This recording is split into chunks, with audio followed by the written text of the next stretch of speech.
कहकर दूसरा ब्राह्मण भी चला। देवादिदेव जगदीश्वर इसके पश्चात आयु समाप्त होने पर यमराज के दूत आए और मुझे यमपुरी ले गए। वहाँ यमराज ने मुझसे पूछा, राजन तुम पहले अपने पाप का फल भोगना चाहते हो या पुण्य का?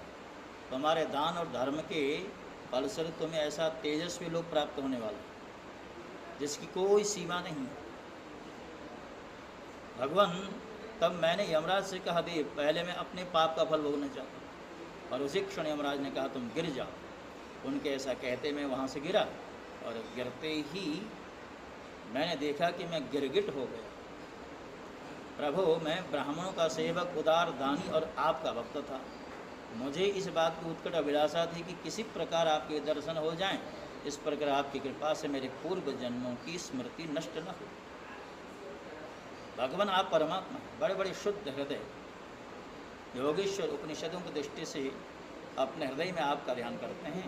इंद्रियातीत परमात्मा साक्षात आप मेरे नेत्र के सामने कैसे आ गए? क्योंकि मैं तो अनेक प्रकार के व्यसनों, दुखद कर्मों में फंसकर अंधा हो रहा था। आपका दर्शन तो तब होता है जब संसार के चक्कर से छुटकारा मिलने का समय आता है। देवताओं के भी आराध्य देव पुरुषोत्तम गोविंद आप ही व्यक्त और अव्यक्त जगत तथा जीवों के स्वामी।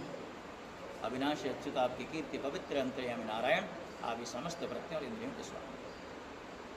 हे प्रभु मैं अब देवताओं के लोक में जा रहा हूँ, आप मुझे आज्ञा दीजिए। आप ऐसे कृपा करें कि मैं चाहे कहीं भी क्यों न रहूं, मेरा चित्त सर्वदा आपके चरण कमलों में ही लगा रहे। आप समस्त कार्यों और कारणों के रूप में विद्यमान हैं। आपकी शक्ति अनंत है और आप स्वयं ब्रह्म हैं। आपको मैं नमस्कार करता हूँ। राजा नृग ने इस प्रकार कहकर भगवान के परिक्रमा की और अपने मुकुट से उनके चरणों का स्पर्श करके प्रणाम किया। फिर उनसे आज्ञा लेकर के देखते देखते श्रेष्ठ विमान पर आरूढ़ होकर के वहाँ से चल पड़े।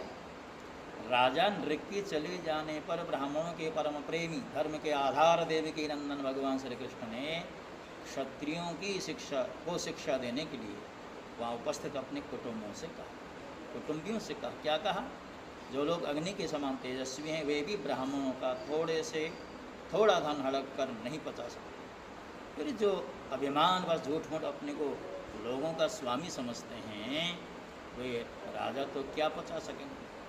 मैं हालाहल विष को विष नहीं मानता, क्योंकि उसकी चिकित्सा हो सकती है।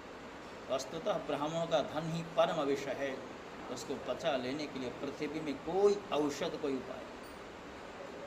हालाहल विष केवल खाने वाले